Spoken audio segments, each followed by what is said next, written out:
Eksklüziv Milli Yaylaq Festivalından Press TV Azın özəl video reportajı. Mədəni irsin zirvəsi Xan Yurdundan əsrlərin tarixi canlandı.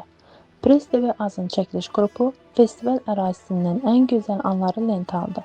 Tarixi köklərimizi, türk oğuz ənənələrimizi və etnomədəni dəyərlərimizi özündə yaşadan Milli Yaylaq Festivalı böyük təntənə ilə davam edir.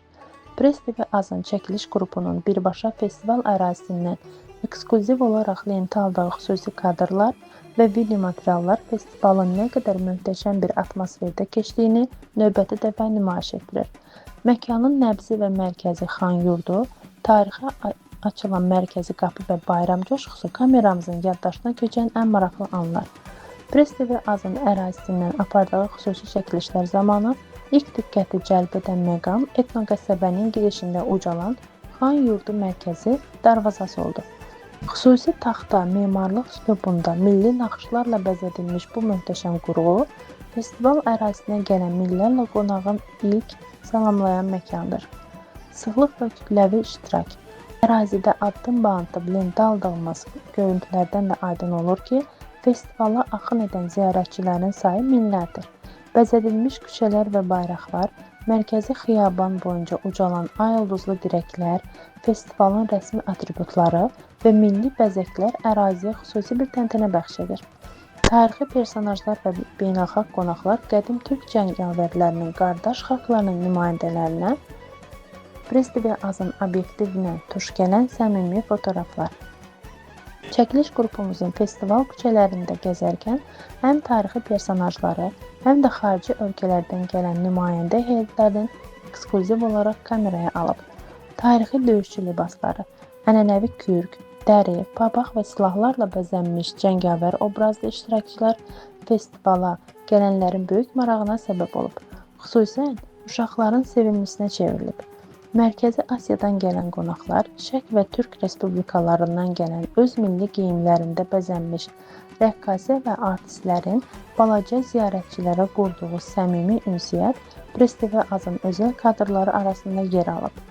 Peşəkar çəkiliş mühiti ərazidə dronların, televiziya heyətlərinin və xüsusilə portalımızın operativ çəkiliş komandasının işi festivalın hər bir detalını an-be-an lentə almağa imkan verir. Açıq havada musiqi və etnomühit aşıq havası, milli rəqslər və uşaqların əyləncəsi, ziyarətçilərin unudulmaz yaylaq təsərrüfatları. Press TV Azın xüsusi olaraq izlədiyi digər bir istiqamət isə ərazidə yaradılmış sosial və əyləncə zonaları oldu. Ziyarətçilər yamaclarda istirahət edir, səmaya çərpənəklər uçurur və milli musiqilərin sədaları altında rəqs edirlər.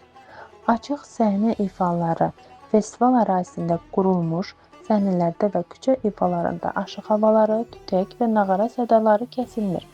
Sənətkarlıq sinifləri açıq havada təşkil olunmuş yarmarkalarda əl işləri, milli suvenirlər və kənd təsərrüfatı məhsulları nümayiş etdirilir. Şah çadırı və zirvədəki bayraqlar Məhəmməd Şah Qacarın tarixi çadırı ziyarət olunub, milli həmrəylik və birlik nümayişi. Çəkilişlərimizin zamanı diqqət çəkən ən dəyərli eksponatlardan biri də Məhəmməd Şah Qacarın 1808-1848 tarixi çadırının maketi və dövrünün sənətkarlıq nümunələri oldu. Bundan başqa, yaylağın ən hündür nöqtəsinə doğru ucalan pilləkənlər və orada dalğalanan Azərbaycan və Türkiyə bayraqları festivalın mənəvi əzəmətini gözlər önünə sərir. İlkin Milli Yaylaq Festivalından ən operativ, eksklüziv və təzə kadrlarla yalnız Press TV Azın təqdim edir. Bütün hüquqları Press TV Az xəbər portalına aid olan bütün çəkilişlər və video reportajlar silsiləsi davam edəcək. Press TV Az Azərbaycanın etibarlı informasiya mənbəyi.